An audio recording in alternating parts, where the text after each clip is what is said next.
Bueno, soy Andrés Sánchez Picón, catedrático de Historia Económica de la Universidad de Almería y responsable del grupo de investigación en estas materias de Historia Económica de nuestra universidad. Este año 2020, uno de los trabajos que hemos realizado, siendo el año de la pandemia mundial, que tanto nos ha conmovido, que tanto nos ha impresionado y que tanto está cambiando nuestras vidas, esto nos animó a desarrollar una investigación sobre algunas de las epidemias o pandemias históricas. Hay una de la que se ha hablado mucho en estos últimos meses, que fue la famosa epidemia de gripe de 1918 a 1920, la llamada gripe española, pero sobre eso hay mucha literatura científica. Hay otras epidemias del siglo XIX, otras pandemias, sobre las que se sabe mucho menos. Y una de las que menos se sabe es precisamente esta, a la que me voy a referir y que ha sido resultado y que ha sido objeto de una investigación por nuestra parte en los últimos meses. Me refiero a las epidemias en distintas oleadas de fiebre amarilla que se produjeron en el sur de España a lo largo del litoral mediterráneo desde los últimos años del siglo XVIII y a lo largo del siglo XIX. El estudio, que ya está en vías de ser publicado en una prestigiosa revista académica, lleva por título Epidemia, Economía Atlántica y Aprendizaje Social. Posteriormente, el profesor Víctor Luque explicará exactamente el concepto de aprendizaje social en relación con esta epidemia, lo que significa. Estas epidemias de fiebre amarilla que se producen por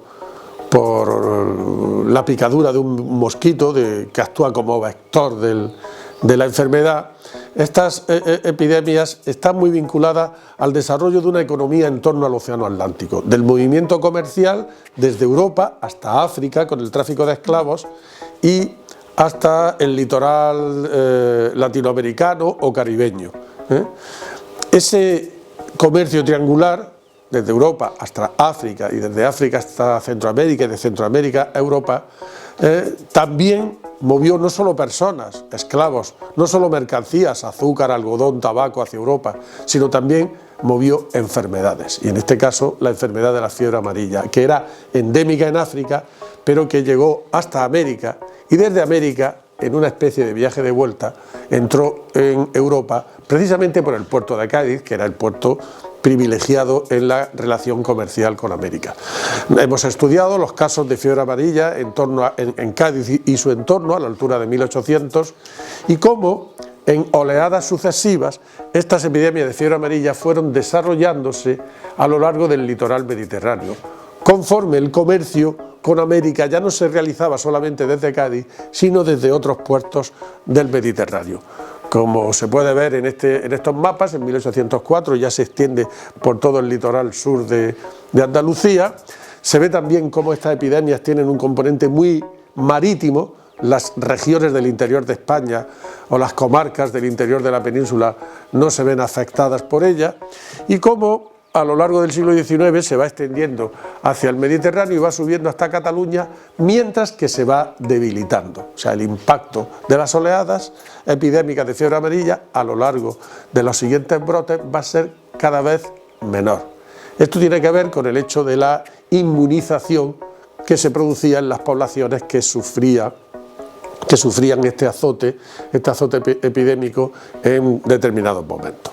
Bueno, esta sería un poco la visión general. Ahora el profesor Víctor Luque, que ha sido uno de los investigadores principales en el desarrollo de este trabajo, pues va a seguir comentando algunas de sus características.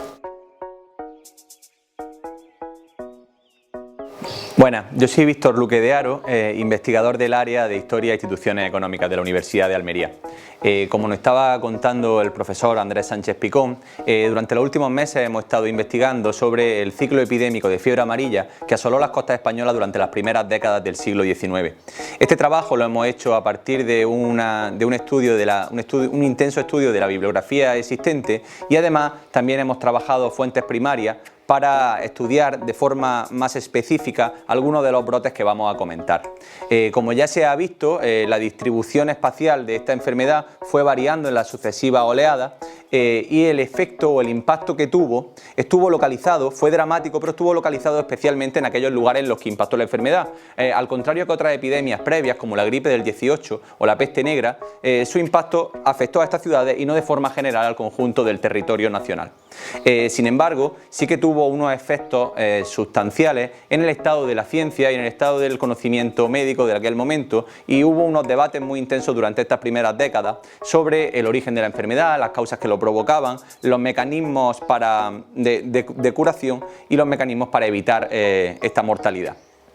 Entre el consenso al que se llegó, se puso de manifiesto que si bien los medios a los que tenían los medios sanitarios de aquel momento no eran muy efectivos una vez que la enfermedad se había contraído, se vio que lo más útil era reducir la exposición a través del mecanismo de la huida, y de hecho distintos médicos contemporáneos a los sucesos recomendaron esto en su informe.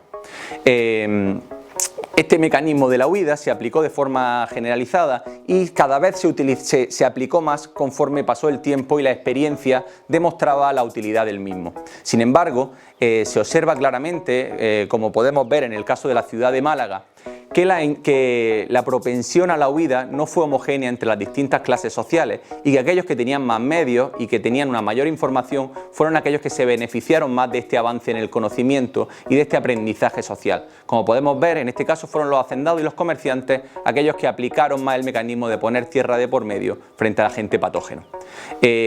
Esta reducción de la exposición diferencial entre clases también se ha comprobado que provocó una mortalidad diferencial entre clases sociales, siendo las clases más bajas aquellas que estaban más perjudicadas y que murieron con una mayor intensidad, demostrándose además que el aumento en la desigualdad en la mortalidad ante el fallecimiento fue mayor en las segundas oleadas que en las primeras,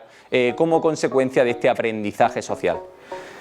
Bueno, pues nada, muchas gracias por todo y por darnos esta oportunidad para difundir nuestras investigaciones.